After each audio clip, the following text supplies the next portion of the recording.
For more on the legacy of Steve Jobs and what he leaves behind, we go now to another innovator, Elon Musk. He is the founder of PayPal, of SpaceX, and Tesla Motors, and he joins us now from Hawthorne, California. Elon, thanks for making the time. I read that you recently said Steve Jobs was a modern-day Byronic hero on an epic scale.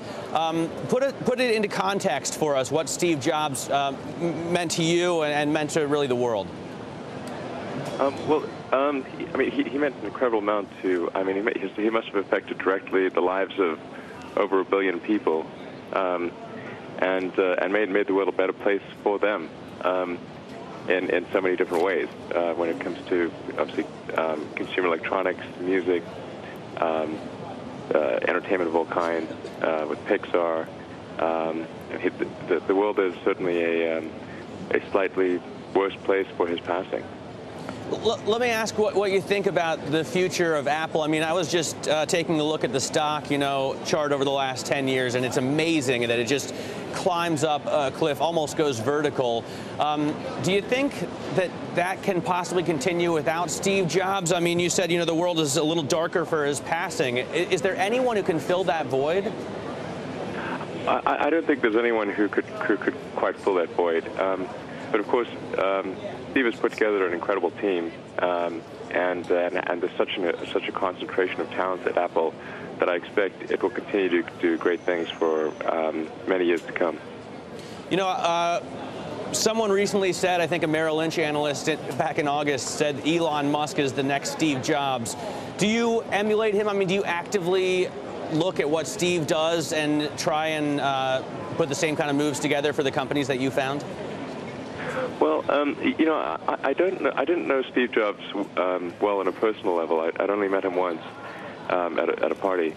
But in terms of his incredible focus on product excellence, the way that he valued beauty and design, ease of use, and a willingness to do the unconventional, or what would appear contrarian things.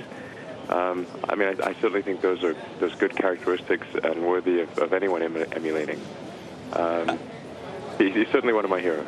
Is that what you're trying to do at Tesla? I mean, you've come out with the Roadster, which has gotten great praise, but obviously seems, in a sense, because of maybe the price tag or the amount that you can produce, to be sort of a starter here. You're going to come out with your Macintosh, so to speak, the S model. Do you think of it that way at all? Well, one could draw an analogy. I'm always hesitant with analogies when they're compared to something as great as what Jobs has done. But if you could think of the Tesla Roadster as almost like our Apple One, in that it was groundbreaking and innovative and something that people didn't think the world could do, but it was done on a relatively small scale, and it's fairly expensive. And now we're going to the next level, which is much more affordable and much more mass market. It's still a little bit expensive. It's sort of mid-price, mid-volume, but a huge leap forward in technology in so many ways. Perhaps that is our Apple II.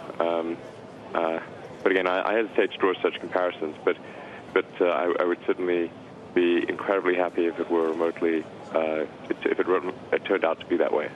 A lot has been made about Steve Jobs' talent for design aesthetics, and obviously that can be something maybe that you don't learn, that you're just born with. But a lot of people also have been saying he surrounds himself with the right people. I mean, when he wants to figure out a platform to make a digital movie, or when he wants to create a new phone, for example, he goes and finds the people that can do that. Do you try and do that as well at Tesla and SpaceX?